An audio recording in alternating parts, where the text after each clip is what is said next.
या इमारतीचा आपण भूमिपूजन सोहळा घेतला होता आणि 22 मध्ये इमारतीच्या बांधकामाला सुरुवात झाली होती. 2022 मध्ये ज्यावेळेस आम्ही या बांधकामाला सुरुवात केली, आपल्याला बऱ्याच जणांना आश्चर्य वाटेल, मराठा सेवा संघाच्या अकाउंटवर अवघे 1,90,000 रुपये होते, ज्यांची मला आज प्रकर्षाने उणीव भासते. असे तत्कालीन तहसीलदार विद्याचरण कडवकर साहेब या ठिकाणी होते, एसडीएम हदगर साहेब होते आणि आम्ही एक मीटिंग कॉल केली. आमचे बरेच पदाधिकारी म्हणायचे, सर या रकमेमध्ये बेसमेंटही होणार नाही, परंतु मी सगळ्याला सांगितलं आपण किमान बेसमेंट तर कंप्लीट करू. आणि 2022 ला या इमारतीचा सुरुवात झाली बांधकाम आणि इमारत तर तशी 2 वर्षातच कंप्लीट झाली साहेब. नंतरचं हे बाकीचं फर्निचर या सगळ्या गोष्टीला वेळ लागला आणि आता ही जून पासून आपली ही इमारत तयार होती. म्हणजे समाजाचं काम असताना सुद्धा घरचं काम कधी कधी आर्थिक अडचणीमुळे महिना 2 महिने बंद पडतं, परंतु पैशामुळं बांधकाम बंद पडलं असं कधी झालं नाही. इतकी सगळा सपोर्ट या सगळ्या मंडळींना या कामासाठी केला आहे आणि म्हणून खरंच अगदी या सगळ्यांच्या समोर अक्षरशः नतमस्तक होऊ इच्छितो मी. आणि निश्चितपणाने मी नेहमी सांगत असतो की पैसे देणाऱ्याची समाजामध्ये कमी नाही, फक्त आपण दिलेला पैसा चांगल्या कारणासाठी योग्य ठिकाणी तो खर्ची झाला पाहिजे. असे जर पदाधिकारी असतील तर निश्चितपणाने अशा वास्तू उभा करण्याला काही अडचण येत नाही. आणि म्हणून आता जे इंजिनियर साहेबाबद्दल सांगितलंय की घनसावंगीचं सुद्धा बांधकाम पुढच्या महिन्यात म्हणजे जानेवारी 26 मध्ये आपण सुरू करतोय. अतिशय भव्य अशी तीही इमारत या ठिकाणी होणार आहे आणि म्हणून या सगळ्यांचं मी अगदी मनापासून खूप खूप अभिनंदन या ठिकाणी करतो. आता सरांनी सांगितलं तसं सर जवळपास 1 करोड रुपये या इमारतीच्या निर्मितीसाठी आपल्याला लागले आणि मग अशी सरांनी सांगितलं की आमच्या मराठा सेवा संघाच्या अंतर्गत सध्या 17 बचत गट चालतात. पैकी 1-2 बचत गट अगदी नव्हे पण 15 बचत गटाचे पैसे या ठिकाणी या इमारतीमध्ये वापरण्यात आले. 2013 पासूनचे काही बचत गट आहेत आणि आजपर्यंत आपल्या सगळ्यांना आश्चर्य वाटेल, बचत गटाकडून मराठा सेवा संघ तालुका कार्यकारिणीला 38,69,000 रुपये मिळाले फक्त बचत गटाकडून. आणि या बांधकामामध्ये जे समाज बांधवांनी जे योगदान दिले ते योगदान आहे 44,38,000 रुपयाचं. त्यानंतर बाकीचं जे काही योगदान आहे वस्तू रूपात आलेलं आहे, त्याचं मूल्य आपण इथं जोडत नाही. म्हणजे काही नाव मला घेतले पाहिजे की या ठिकाणी त्यांनी अगदी सढळ हाताने खूप चांगल्या प्रकारची आम्हाला या ठिकाणी मदत केली. त्यामध्ये अंबड बदनापूरचे विद्यमान आमदार नारायण भाऊ कुचे साहेब यांनी 5 लाख रुपये आपल्याला या निर्मितीसाठी दिले. मी त्यांचंही या मंचावरून अगदी ऋण या ठिकाणी व्यक्त करतो. त्यानंतर माजी आरोग्य मंत्री आदरणीय राजेश भैया टोपे साहेब यांनी वस्तुरूपात एक 500 बॅग सिमेंट आणि जवळपास 3.5 टन स्टील या वास्तूसाठी त्यांनी वस्तुरूपात आपल्याला या ठिकाणी मदत केलेली आहे. त्यानंतर या अंबड शहराचे प्रथम नागरिक देवयानी कुलकर्णी यांचे पती जे नगरसेवक आहेत, त्यांनी या इमारतीसाठी 3.5 लाख रुपयाचं योगदान या ठिकाणी दिलेलं आहे. आपण सर्वांनी त्यांचं या ठिकाणी अभिनंदन करावं. त्यानंतर नुसतं शहरातले तालुक्यातलेच नाही तर सेवा संघा परिवारामध्ये सातत्याने दानशूर असणारे आपले नांदेडचे सोपानराव क्षीरसागर मामा, त्यांनी या इमारतीसाठी सुद्धा 1,02,000 रुपये दिले. नांदेडचे माणसं आहेत, ते नांदेडचे पदाधिकारी आहेत. एका गावाचा मला उल्लेख या ठिकाणी आवर्जून करावासा वाटतो आणि ते गाव म्हणजे मठपिंपळगाव. म्हणजे निधी जमा करायला पदाधिकाऱ्यांना जावं लागतं, वेळ द्यावा लागतो. आम्ही एकच वेळेस मठपिंपळगावमध्ये गेलो, त्या ठिकाणी सगळे जिगे कंपनी आहे आपली, ते सगळ्यांनी सांगितलं सर आता तुम्ही येऊ नका, आम्ही तुम्हाला बिलकुल या ठिकाणी आर्थिक मदत करू. आणि आम्हाला न जाता आमचा कुठलाही वेळ न करता जवळपास 1 लाख रुपयापेक्षा जास्त लोकवर्गणी मठ पिंपळगाव या गावाने या वास्तूच्या निर्मितीसाठी दिलेली आहे. ज्यांची आज उणीव भासते असे स्वर्गीय भीमराव पाटील डोंगरे आबा यांनी या वास्तूसाठी जवळपास 1 लाख रुपयाची मदत केली. आणि दानशूरपणा काय असतो, आपल्याकडे पैसे असून चालत नाही तर मनाचा दिलदारपणा लागतो, दानच लागते. आता आपण ज्यांचा सन्मान केला देशमुख सरांकडून ते सांगायचं मला वाटतं राहून गेलं. या इमारतीची जी एक वीट ज्या माणसाने रचली असे उमाशंकर वाघुंडे आणि दिगंबर वाघुंडे यांनी कमी दरात काम केलं, पण काम पूर्ण झाल्यावर 25,000ची मदत दिली सर आपल्याला. आणि असेही काही आहेत की आम्ही 5-5 चक्रा मारल्या तर 1 रुपया आला नाही, देतो असं म्हणाले. मी नेहमी सांगत असतो मी असे माणसं शोधतोय पण अजून काही भेटत नाही. गेल्यावर त्यांनी सरळ म्हणलं पाहिजे की सर तुमचं हे काही काम उपयोगाचं नाही, आम्ही तुम्हाला मुद्दाम पैसे देत नाही. असं माणूस भेटत नाही साहेब. फार इतक्या सुंदर गप्पा मारतात आणि हो करतो असं तसं. आणि म्हणून या सगळ्यांचं या ठिकाणी मी खूप खूप या ठिकाणी अभिनंदन करतो. ही जी सुंदर वास्तू आपण ज्यांनी पाहिली नाही, कार्यक्रम संपल्यानंतर आपण सगळा परिसर या ठिकाणी पाहून घ्यावा. या वास्तूमध्ये जवळपास किमान 30 विद्यार्थी या ठिकाणी राहू शकतील आणि अभ्यासिकेमध्ये कमीत कमी 60 विद्यार्थी अभ्यास करू शकतील. आपली लायब्ररी 24 तास उघडी असत. 12वी नंतरची जे मुलं आहेत, जे अगदी आर्थिक दृष्ट्या सक्षम असणारे पालक आपल्या मुलांना पुणे, संभाजीनगर, लातूर या शहरात पाठवतात. परंतु आमच्या ग्रामीण भागातला जो शेतकरी आहे, ज्याची आर्थिक परिस्थिती चांगली नाही, मुलामध्ये गट्स आहेत, मुलगा हुशार आहे पण ते पाठवू शकत नाही, अशा 30 मुलांची आपण या वसतिगृहामध्ये सोय करणार आहोत. माफक दरामध्ये, फुकट नाही. फुकटाचे सगळे कार्यक्रम नंतर पाहून जातात. किमान मेंटेनन्स आणि ह्या खर्चासाठी आपण फार अतिशय रिजनेबल रक्कम त्यांच्याकडून घेणार आहोत. आणि असे 30 विद्यार्थी या ठिकाणी या वास्तूमध्ये राहू शकतील. अट एक आहे, तो तालुक्यातला असला पाहिजे, कारण आपल्या तालुक्यातल्या वास्तू. जिल्ह्यासाठी आपण मुलीचं उभारणे त्या ठिकाणी जिल्हाभरातल्या मुली ही अट आहे. या ठिकाणी फक्त अंबड तालुका ही अट आहे आणि आम्ही लोकवर्गणी शक्यतो अंबड तालुक्यातूनच याच्यासाठी उभी केलेली आहे.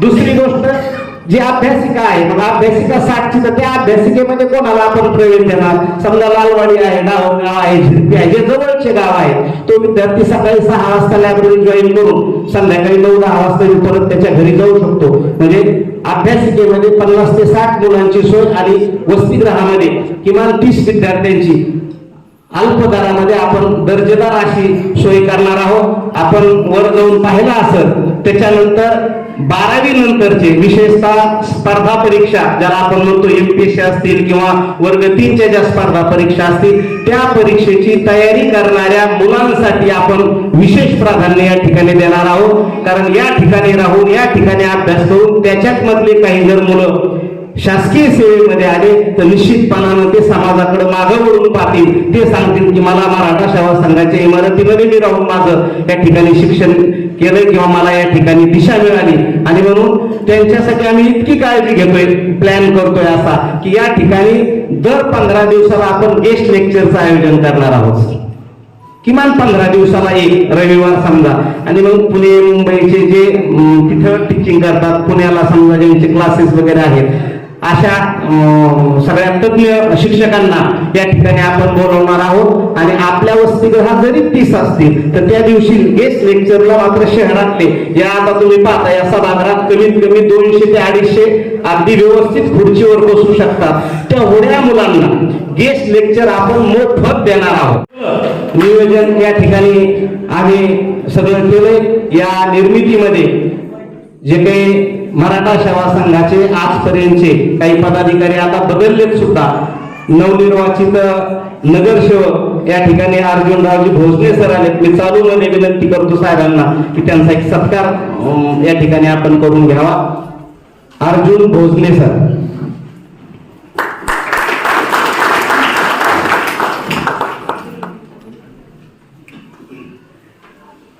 या सेवा संघाच्या तालुका कार्यकारिणीचे जे सगळे पदाधिकारी अविरतपणे झटले, मी त्यांच्यासोबत होतो. आणि म्हणून आपल्या सगळ्यांना एकदा विनंती करतो की या सगळ्या पदाधिकाऱ्यांसाठी आपण जोरदार टाळ्या फक्त वाजवाव्यात एवढं या ठिकाणी सांगतो.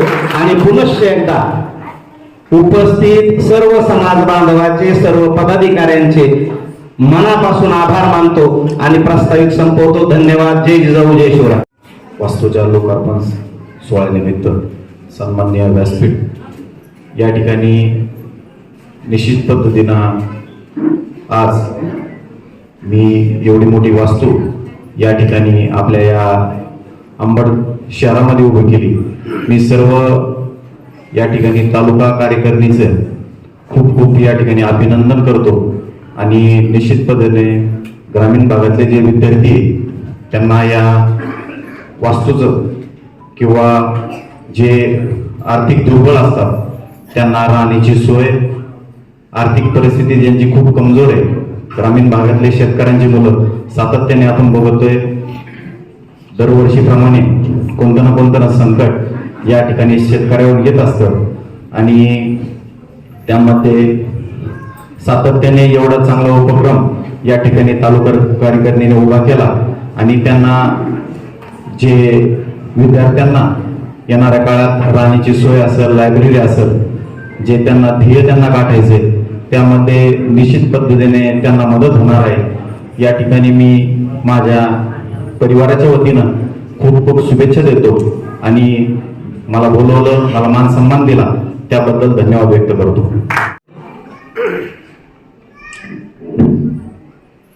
आजच्या या मराठा सेवा संघाच्या भव्य अशा वास्तूच्या उद्घाटन समारंभाचे अध्यक्ष, मराठा सेवा संघाचे अध्यक्ष आदरणीय घोगरे साहेब, विचारपीठावर उपस्थित असलेले सर्वच मान्यवर आणि अंबड शहरातील परिसरातील बहुसंख्येने उपस्थित असलेले सर्व माझ्या माता भगिनी आणि बांधवांनो, या मला वाटतं दुसरी वेळ आहे, मला वाटतं जाधव सर रथयात्रेचाही काम आणि कार्यक्रम मला वाटतं याच वास्तूमध्ये आपण केलेला होता. मराठा सेवा संघाच्या माध्यमातून ज्या काही विविध महाराष्ट्रावर ज्या काही वास्तू निर्माण झालेल्या आहेत, समाज देतो आज जे काही मराठा सेवा संघाची विश्वासार्हता आहे ही सिद्ध झालेली आहे. त्याच्यामुळे समाज देतो, त्याच्यातून या वास्तू सर्व निर्माण होतात आणि या वास्तू पुन्हा एकदा एक नवसमाज घडवण्यासाठी, एक नवीन पिढी घडवण्यासाठी या वास्तू सत्कारणी लागाव्या अशी अपेक्षा मराठा सेवा संघाची आहे. निश्चितपणे आज मराठवाड्यामध्ये अनेक ठिकाणी असेल, नांदेड असेल किंवा आपल्या जालन्यालाही आहे, मुलींचं जे काही वसतिगृह असेल, मुलींच्या शिक्षणासाठीचं जो काही आग्रह आपण धरलेला आहे, या माध्यमातून हे सगळं पूर्णत्वास जातं याचा निश्चित आनंद आणि अभिमान आपल्याला सगळ्यांना असला पाहिजे, तो आहेच. या वास्तूच्या निमित्ताने जी काही इथं मुलं असतील ती निश्चित शिकतील, पुढं जातील, परंतु त्याच्यामध्ये वे बॅक टू सोसायटीचा जो एक आपला संकल्प आहे की इथून घडल्यानंतर अनेक लोक मोठी होतात, परंतु ती पुन्हा समाजाकडे वळून बघत नाही, म्हणून ती भावना त्यांच्या मनामध्ये आपल्याला कशी रुजवता येतील यासाठीची विचारांची जी काही पेरणी आहे ती या वास्तूमधून व्हावी अशी एक अपेक्षा सर्वप्रथम व्यक्त करतो. आज म्हणजे आता सगळेच जण भाजपमध्ये चाललेले आहेत. संदीपान जाधव सरांनी अधिकृत करून टाकलं माझं नाव अजून काही अजून ठरलेलं नाही. त्यामुळे त्याचाही काही तसा संदेश असेल सरांचा, तर तसा काही विचार करायला हरकत नाही. पुन्हा एकदा मी सर्वांना शुभेच्छा देतो. आम्हाला सगळ्यांना बोलवलं, अतिशय सुंदर अशा या वास्तूचं निर्माण या नगरीमध्ये झालं. पुन्हा एकदा मी आपल्या सर्वांना मनापासून शुभेच्छा देतो. धन्यवाद. जय जिजाऊ, जय शिवराय. सर यांना विनंती करतो की आपण शुभेच्छा पण 2 शब्द व्यक्त करा. राजमाता माझी जाऊ सर्वप्रथम विनम्र अभिवादन. ज्या ज्या महामानाने महानायिकेनी बहुजनाच्या उद्धारासाठी आपलं आयुष्य वेचलं त्या सर्व महानायिकेच्या महामानवाच्या विचारास विनम्र अभिवादन करून मराठा सेवा संघाच्या वतीने जी काही इमारत उभी झालेली त्याच्या लोकार्पण सोहळ्याच्या निमित्ताने जिजाऊ ज्ञान मंदिर आणि मुलांचं वसतिगृह या कार्यक्रमाचे अध्यक्ष मराठा सेवा संघाचे महाराष्ट्र राज्याचे अध्यक्ष डॉक्टर विजय घोगरे साहेब, या कार्यक्रमाच्या निमित्तानं मराठा सेवा संघाचे प्रदेश कार्याध्यक्ष नवनाथजी घाडगे साहेब, संभाजी ब्रिगेडचे प्रदेश अध्यक्ष मनोज आखरे, महासचिव सौरभ खेडेकर, या नगरीच्या नगराध्यक्षा देवयानी कुलकर्णी, जे जे नगरसेवक या अंबडमध्ये या कालच्या निवडणुकीमध्ये विजयी झाले ते सर्व नगरसेवक, त्याचबरोबर मंचावर उपस्थित मराठा सेवा संघाचे विभागीय अध्यक्ष धनंजय पाटील असतील, या जिल्ह्याचे अध्यक्ष मिसाळ सर, ज्यांच्या या परिसरामध्ये जी इमारती उभा राहत आहेत आणि ज्यांची ही जागा आहे ते अल्पदरात का होईना ठाकूर साहेबांनी आपल्याला ही जागा दिली, ते ठाकूर साहेब, या निमित्ताने मी आज आपल्या समोर जरी आलो असलो तरी या वास्तूच्या निमित्ताने किमान 7-8 वेळेस तरी या वास्तूमध्ये मी येऊन गेलो.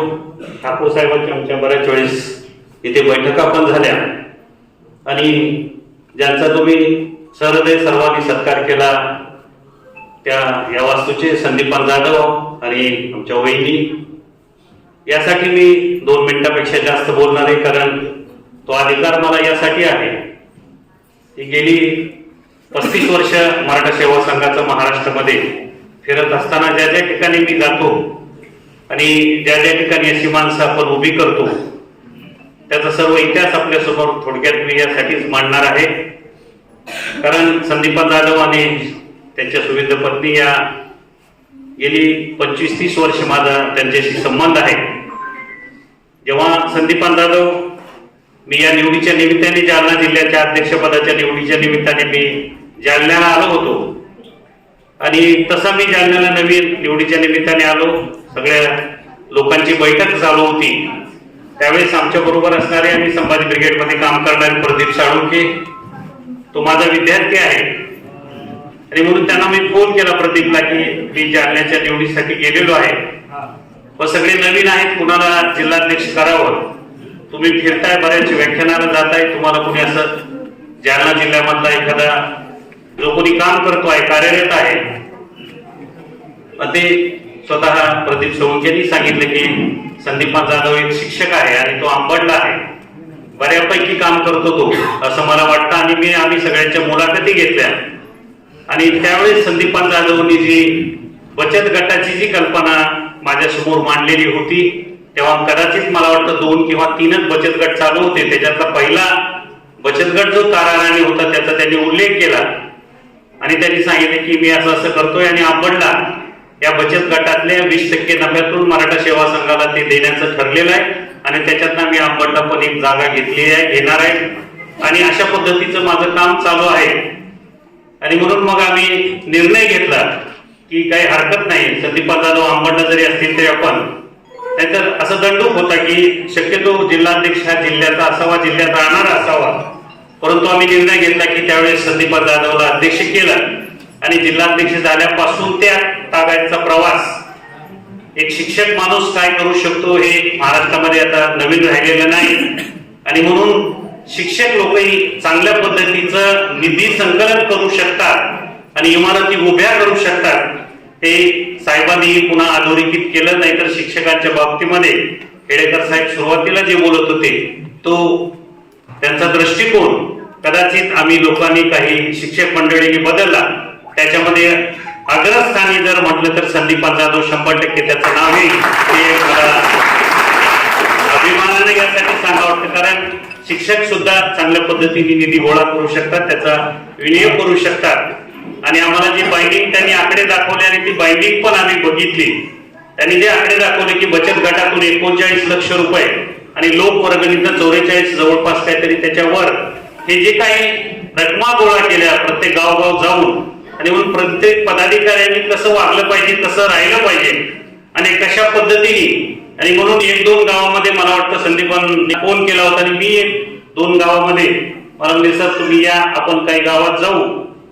आणि ही मंडळी आदल्या दिवशी त्या गावामध्ये सांगायची की आम्ही येणाऱ्या अंबडला इमारतीचं काम चालू आहे, आपल्याला वसतिगृह बांधायचंय आणि त्या गावामध्ये आम्ही जाणार आहे.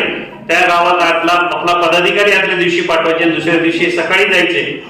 सकाळी 7 ते 8, 8:30, 9 पर्यंत काम आणि पुन्हा शाळेला जायचे. तर 2 ठिकाणी मी गेलो होतो आणि मला वाटतं त्याच्यातलंच ते गाव आहे की ज्याचा उल्लेख संदीपांनी केला की 1 लक्ष रुपये त्या गावाने दिलं. तिथेही माझे काही नातेवाईक होते, तिथे मी गेलो होतो.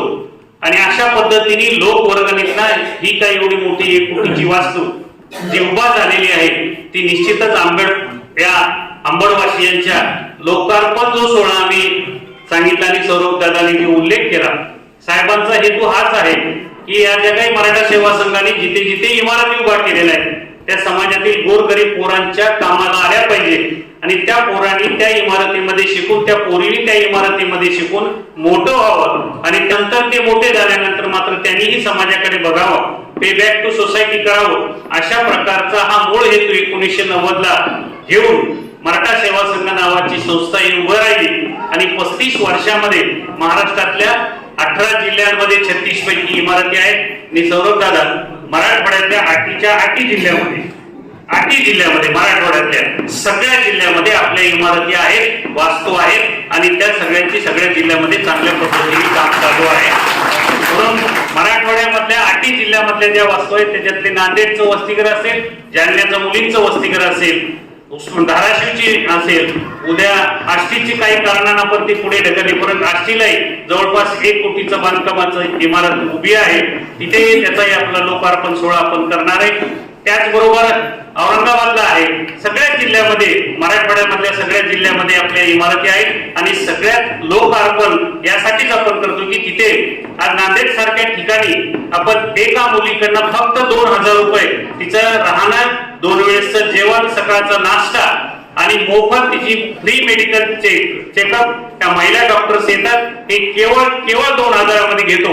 आणि नांदेडमध्ये आज आता मराठवाड्यामध्ये लातूर आणि नांदेड हे एज्युकेशन हब झालेले आहेत आणि नांदेडमध्ये प्रायव्हेटमध्ये दुसरीकडे जर मुलगी इतक्या चांगल्या वसतिगृहामध्ये ठेवायची असेल तर तिथे किमान 10,000 रुपये पालकाला मोजावे लागतात. मराठा सेवा संघ केवळ 2,000 मध्ये चांगल्या मुलींना तिथे ठेवतात. त्याच्यामध्ये मात्र अट तीच आपण घातलेली आहे की ती इकॉनॉमिकल विकर सेक्शन, गरीब घरची मुलगी असावी आणि त्या मुलीचा उत्पन्न गट आणि त्याच्यानंतर मेरिट. आणि म्हणून आपल्याकडे मागच्या वेळेस नांदेडला जवळपास 500 अर्ज आले होते. त्याच्यातले 100 मुलींना घेतलं. सगळ्यात जास्त टक्केवारी असणारा 95% मुलगी आहे आणि शेवटची जी 100वी मुलगी घेतली तिचं पर्सेंटेज 89 आहे. आणि मागच्या 2 वर्षामध्ये त्याच नांदेडच्या वसतिगृहातनं जवळपास 5-6 मुली मेडिकलला गेल्या, 15-20 मुली इंजिनिअरिंगला गेलेल्या आहेत आणि त्या मुली शिकतायत आणि त्या सगळं श्रेय हे मराठा सेवा संघाला देत आहेत आणि त्याच्यामुळे आम्ही शिकू शकलो. अशा प्रकारच्या त्या मुलींनी जे उद्गार काढलेले आहेत. आम्ही जेव्हा गेलो होतो तेव्हा त्या मुलींचा पहिल्या वर्षी जेव्हा त्या मुली तेव्हा आपण मेडिकल चेकअप केलं तेव्हा डॉक्टरनी या सगळ्या 100 पैकी जवळपास मोर दॅन 90 म्हणजे 90च्या पुढच्या मुली, 90 पेक्षा जास्त मुलींचं हिमोग्लोबिन हे 7च्या आत होतं, 7. आणि मग आपण तिथे जे आमचे वसतिगृहाचं काम बघतायत ते शेरा पाटलांनी त्या मुलींना सकाळी सकाळी शेंगदाण्याचा लाडू गुळ टाकून आणि मग आपण गाजर, त्या म्हणल्या आम्ही गाजर ऐकलेलं होतं, मग बीटरूट अशा पद्धतीचं त्यांना सकाळी नाश्त्यामध्ये देऊन 2 महिन्यानंतर या मुलींचं हिमोग्लोबिन चेक केलं तर ते 10च्या वर हिमोग्लोबिन गेलंय. मला असं वाटतं की हे जे काम आहे हेच मराठा सेवा संघाचं पुरुषोत्तम खेडेकर हे काम करतायत. मला वाटतं याच्यापेक्षा वेगळं पुण्याचं काम कोणतं असू शकत नाही. अशा पद्धतीचं गेली 35 वर्ष जी वाटचाल मराठा सेवा संघाची आहे तीच अंबडच्या बाबतीमध्ये. आणि म्हणून संदीपान जाधवचं जे काम आहे, आता ते जिल्हाध्यक्ष झाले, त्याच्यानंतर पण आपण त्यांना उपाध्यक्ष केलं. मागच्या टर्मलाही ते राज्याचे उपाध्यक्ष होते, आताच्या या टर्म मध्ये सुद्धा ते राज्याचे उपाध्यक्ष आहेत. आदरणीय विजय घोगरे साहेबांना जेव्हा ते सिलेक्शन करत असतात, ते यादी काढत होते, तेव्हा मी कधी असतो त्यांच्या बरोबर, तेव्हा मी सांगितलं की साहेब काही मास्तरांना पण तुम्ही संधी दिली पाहिजे. आणि मला वाटतं पुन्हा दुसऱ्यांदा या संदीपान जाधव मास्तरांना पुन्हा उपाध्यक्षाची संधी 5 वर्षासाठी घोगरे साहेबांनी दिली आणि या इंजिनियर लोकांचाही मास्तरावरचा विश्वास आता वाढलेला आहे असं मला वाटतं. आणि त्यामुळे ते मास्तर लोक चांगल्या पद्धतीने इमारती बांधू शकतात.